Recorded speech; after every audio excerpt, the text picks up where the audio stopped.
पुणे में आयोजित राहुल गांधी के कार्यक्रम को लेकर महाराष्ट्र की सियासत गर्मा गई है। मुख्यमंत्री देवेंद्र फडणवीस ने इसे राहुल गांधी का री-लॉन्च कार्यक्रम बताते हुए कांग्रेस पर छात्रों और इन्फ्लुएंसर्स को पैसे देकर बुलाने का आरोप लगाया।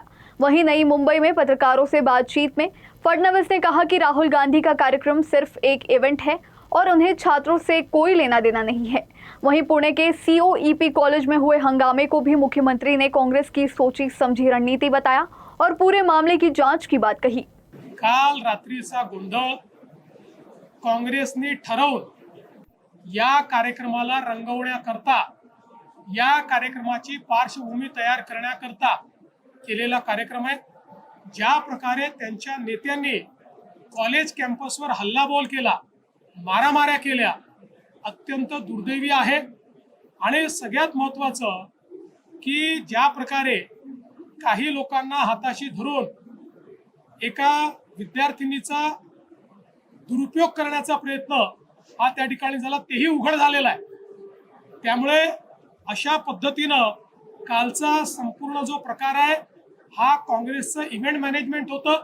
ज्या पद्धतीनं राहुल गांधी यांचा कार्यक्रम इव्हेंट मॅनेजमेंट आहे, आधी गाण्याचे कार्यक्रम होणार आहे, मग राहुल गांधी त्या ठिकाणी येणार आहे।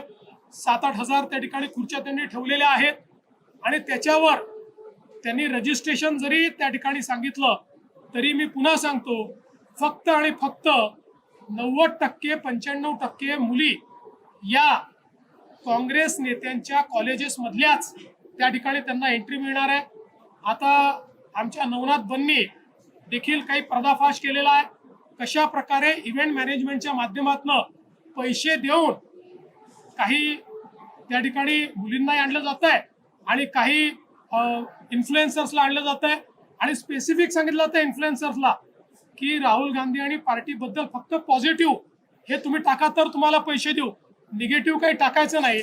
त्यामुळे हा इव्हेंट आहे आणि हा जो राहुल गांधींचा इव्हेंट आहे त्या इव्हेंटचं प्रीकर्सर, त्या इव्हेंटला गरम करण्याकरता, त्या इव्हेंटला कुठेतरी जसं आपण पाहतो की एखादी पिक्चर रिलीज व्हायच्या आधी कॉन्ट्रोवर्सी उभी करतात म्हणजे पिक्चर हिट होतो, अशा पद्धतीनं कॉन्ट्रोवर्सी उभी करण्याचा हा प्रयत्न हा काँग्रेसच्या नेत्यांनी केलाय।